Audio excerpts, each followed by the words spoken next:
tayari ubu King James abaye umuhanzi wa mbere ugurishije amatike menshi mu masaha makeya.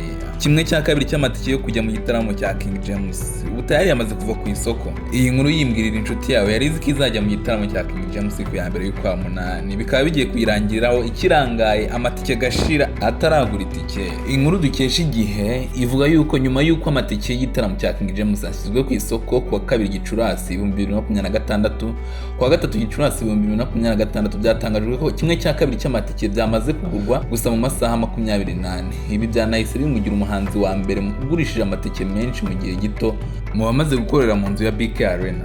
Mu gihe tukivuga ibi ngibi amatike arenga 1400 yo guhagarara hasi mu kibuga cya BK Arena hazabira iki gitaramo yagurwaga 2020, ubu yamaze gushira burundu ndetse yanakuye ku rubuga. Aya ni amatike y'igitaramo uyu muhanzi azakorera muri BK Arena kuwa mbere Kanama 2026 ubwo azaba yizihiza imyaka 20 amaze mu muziki yatangiye mu 2006.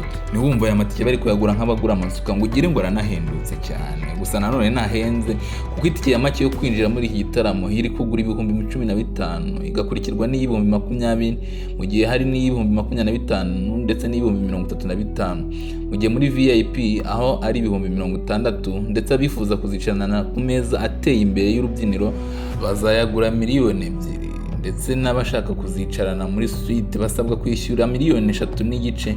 Icyakora ayo matike yo ntarajya ku isoko. None se ndabaza niba kimwe cya kabiri cy'amatike kimaze gushira mu masaha 28 bizagenda bite? Ubwo BK Arena si ntoya ra?